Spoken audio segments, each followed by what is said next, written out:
When I think of my grandmother in that Richmond storefront, I'm reminded that in its purest sense, America is about looking forward. It's about the quest for freedom and opportunity. It's about persevering to pass on something better for your children than you inherited. The narrative of this country's promise resides within us all. All of us here came from somewhere.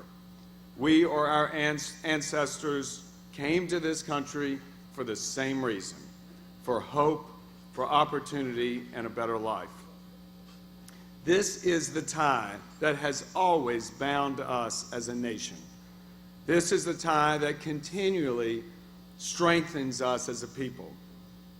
Above all, America is a nation of inclusion, a country nourished by its rich tradition of diversity and its tradition of immigration. So too is this a nation unapologetic of its deep faith in God. Like you, I treasure my faith.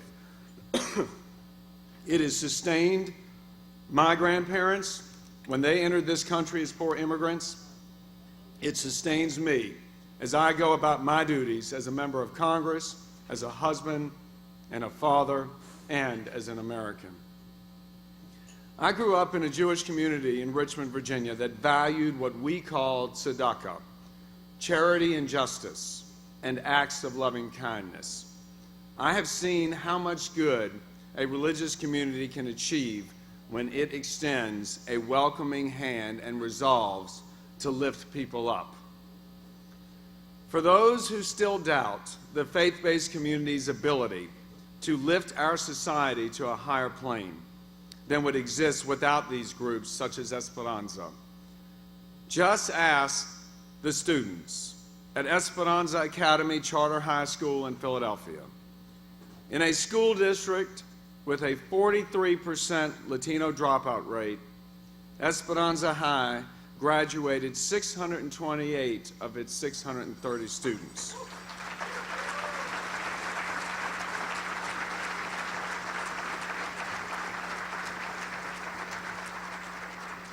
Make no mistake, America is a stronger place when its faith communities are strong, its charities active and vibrant. Faith can also serve to remind us of how our nation should treat its newest members.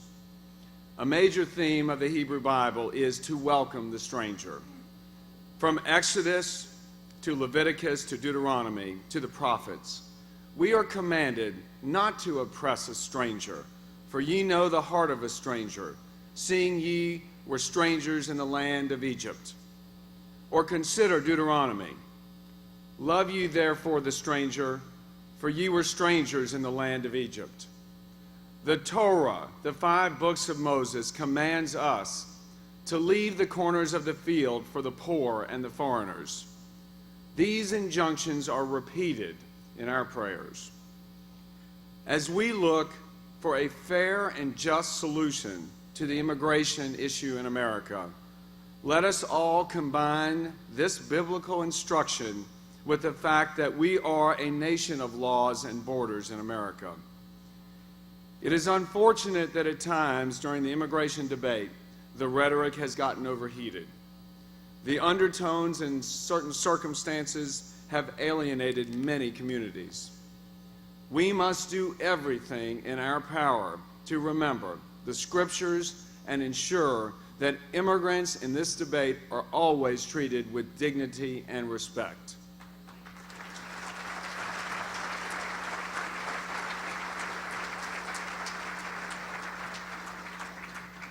The public discussion should reflect gratitude for the enormous contributions made by your community and the many others that make up the patchwork of our nation.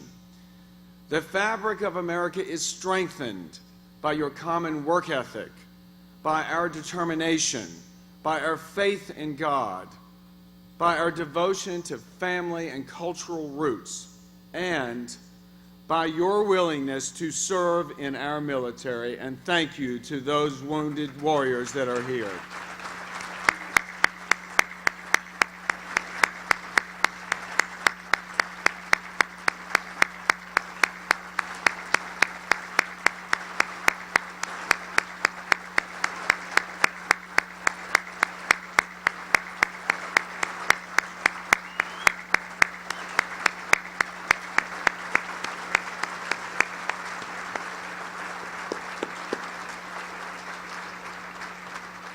And every day we serve in this town and serve for the people, we know we are only able to do that because of your service. And we thank all of those military men and women who are here today.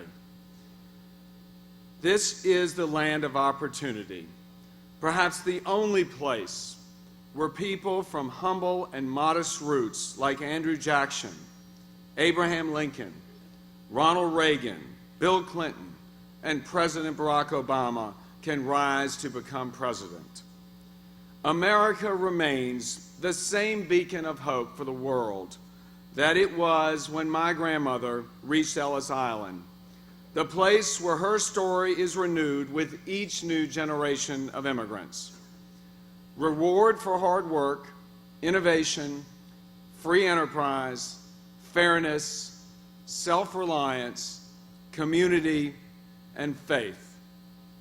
These are the values that have sustained us for over 200 years. May we never forget these values as we work together to build a better tomorrow for our children. Thank you all very much for having me.